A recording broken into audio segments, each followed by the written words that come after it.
हरे कृष्णा। भक्तिमाल के आज 10वें पद में आपको बता रहा हूँ कि 10वां कदम भगवान की ओर कैसे बढ़े। भगवान की पूजा भी कर ली हमने, माना अहंकार भी खत्म कर दिया, धन भी कर दिया। अब आगे क्या, कैसे भगवान की भक्ति प्राप्त। अगला कदम है धैर्य, संयम। अगर आपको कोई कष्ट मिले, कोई दुख मिले, इसमें ये नहीं कि मैं भगवान की पूजा कर रहा हूँ मुझे दुख मिले। ऐसा भी नहीं है कि आप भगवान की पूजा करें तो आपको सब सुखी सुख मिलेगा, आपको ज़्यादा दुख मिलेगा। क्यों? हमें अपने कर्मों का जो कई जन्मों का पाप यही ख़त्म करना है, तब हम आगे भगवान के कदमों में जाएंगे। जब हम भगवान के कदमों में आगे बढ़ने की सोच करेंगे तो हमें जो 84 लाख योनि में जो कष्ट हमको उठाना पड़ेगा, अभी हमको उठाना पड़ेगा।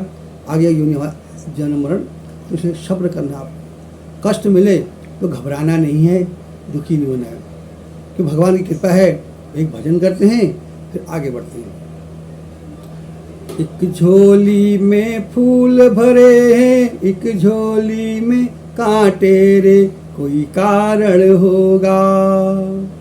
एक झोली में फूल भरे हैं, एक झोली में कांटे रे, कोई कारण होगा। तेरे बस में कुछ भी नहीं, ये तो बांटने वाला बांटे रे, कोई कारण होगा। तेरे बस में कुछ भी नहीं, ये तो बांटने वाला बांटे रे, कोई कारण होगा। क्योंकि पहले बनती हैं तकदीरें, फिर बनते हैं शरीर। पहले बनते हैं तकदीरें, फिर बनते हैं शरीर। ये प्रभु की है कारीगरी, अरे तू क्यों है गंभीर, कोई कारण होगा। ओ,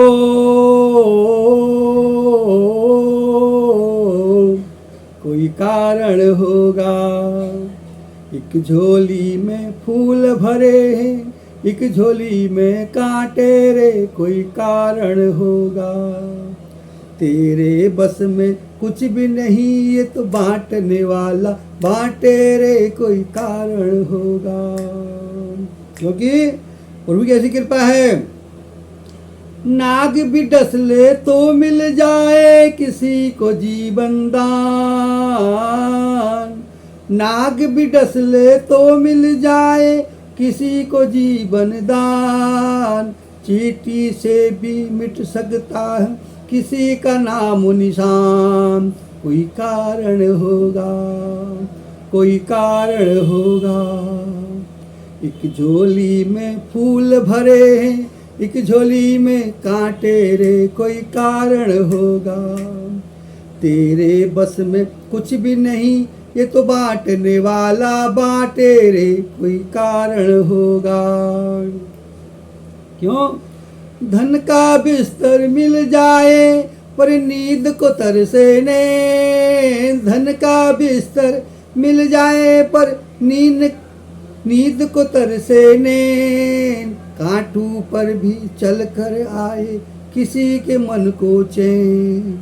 कांटों पर भी सो के आए किसी के मन को चैन, कोई कारण होगा। ओ, कोई कारण होगा। एक झोली में फूल भरे हैं, एक झोली में कांटे रे, कोई कारण होगा।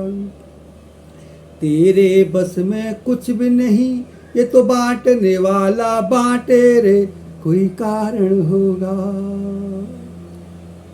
क्योंकि हमारा मन ही ऐसी है, चंचल मन है। सागर से भी बुझ नहीं सकती किसी के मन की प्यास। सागर से भी बुझ नहीं सकती किसी के मन की प्यास। कभी एक ही बूंद से हो जाती पूर्ण आस। कभी एक ही बूंद से हो जाती पूर्ण आस, कोई कारण होगा, कोई कारण होगा। एक झोली में फूल भरे, एक झोली में कांटे रे, कोई कारण होगा। तेरे बस में कुछ भी नहीं, ये तो बांटने वाला बांटे रे, कोई कारण होगा ओ, कोई कारण होगा, कोई कारण होगा, कोई कारण होगा। परमात्मा किसी को दुख दे रहा है, किसी को सुख दे रहा है, तो कोई उसका कारण होगा। इसलिए आप घबराइए नहीं। अगर आपको दुख मिल रहा है तो इसका मतलब परमात्मा आपके नज़दीक है, आपके कई जन्मों के दुख को आपको यहाँ दे के आपको अपनी ओर, अपने धाम ले जाने की, अगला जीवन सुधारने की कोशिश करता है। भक्ति से जो है 3 चीज़ें की जाती हैं। एलआईसी कहती है ना, एलआईसी कहती है जीवन के साथ ही जीवन के बाद भी। भक्ति जो है जन्म से पहले भी, जन्म में भी और जन्म के बाद भी काम आती है। जन्म से पहले जो हमने पाप किए हैं, पिछले जन्म में जो पाप किए तो हम आज यहाँ भुगतेंगे, उन पापों का भक्ति संहार करती है।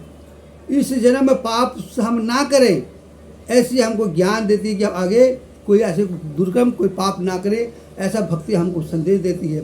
और अगला जन्म हमारा सच सुधर जाए, भगवान की भक्ति मिल जाए। तो भक्ति 3 कामों करती है, जन्म से पहले भी, जन्म के साथ भी और जन्म मरण के बाद भी। इसलिए भक्ति का हमेशा एक डोर पकड़ के रखिए, भक्ति का, उसको भक्ति छोड़िए मत।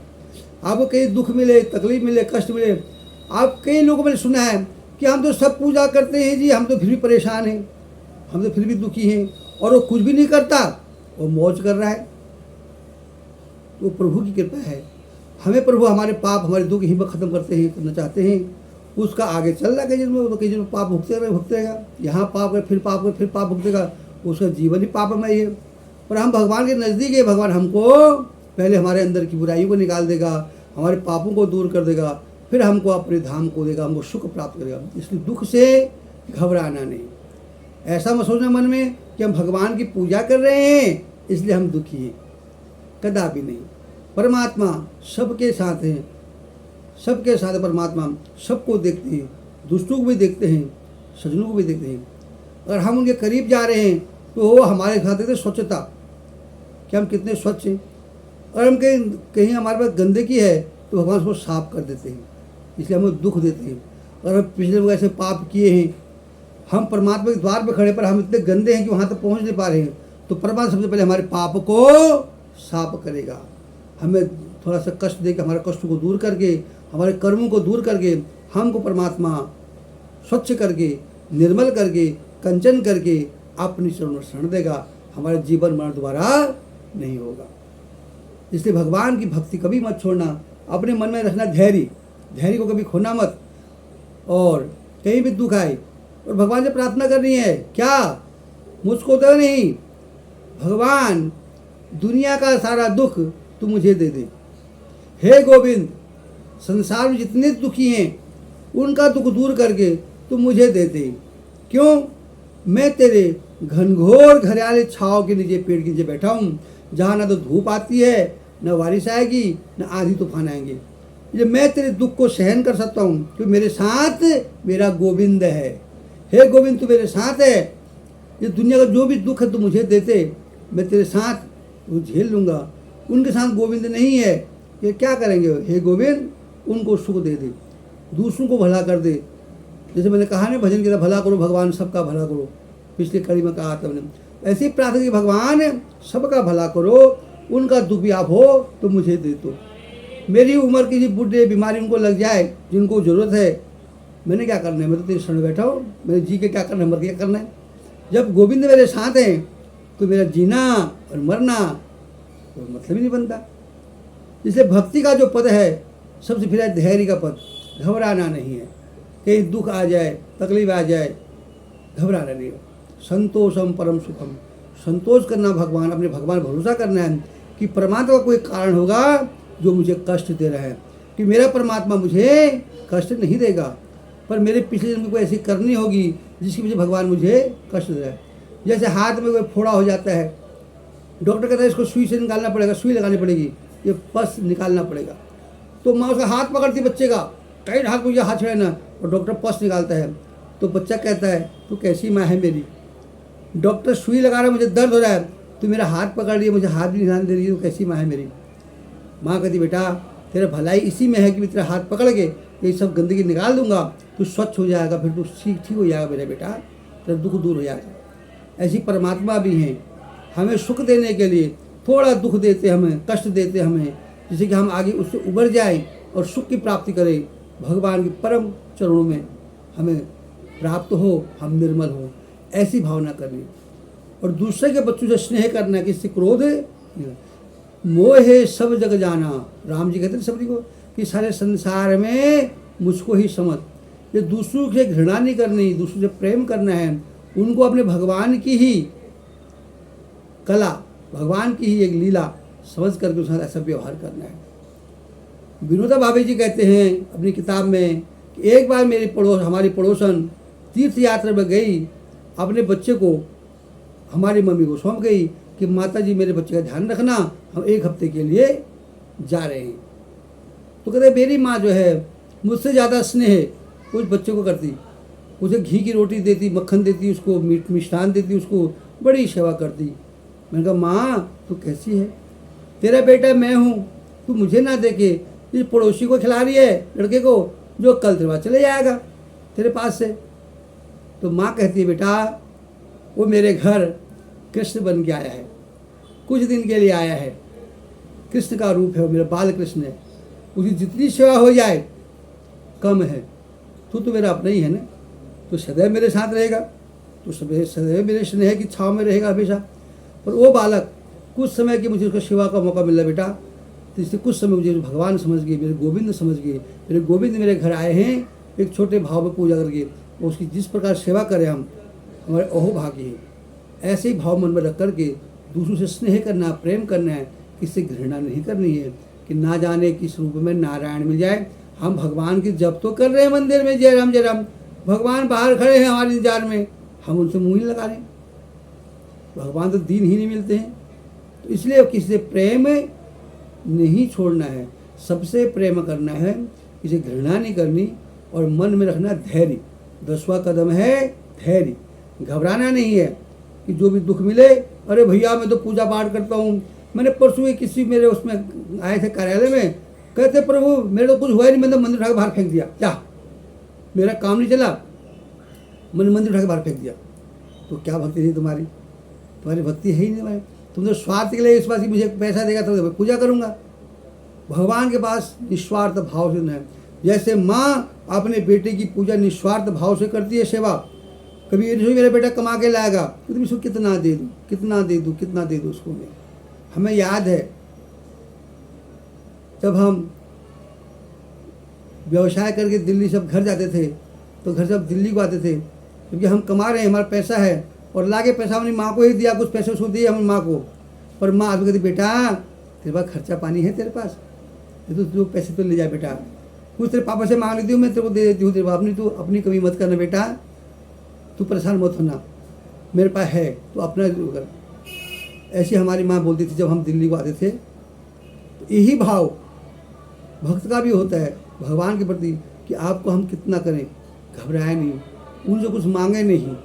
परमात्मा सब देखता है, वो आपको मतलब जल के अंदर जहाँ कुछ भी नहीं है, चाहे ऑक्सीजन भी नहीं है, परमात्मा वहाँ भी खाना दे रहा है, और गगनचर में आकाश में भी परमात्मा भोजन दे रहा है सबको, सबकी व्यवस्था कर रहा है। तो उससे घबराना नहीं, उससे प्रेम करना है। या कितने भी कष्ट मिले, भगवान से कभी भी विमुख मत होना, गुस्सा मत होना। पहली बात उनसे कुछ मांगो ही मत, भगवान से कुछ मांगो मत। जब हमने सब उसको सौंप दिया है, उसकी जिम्मेदारी है वो हमको कहाँ ले जाए, कहाँ गिराए, कहाँ करे।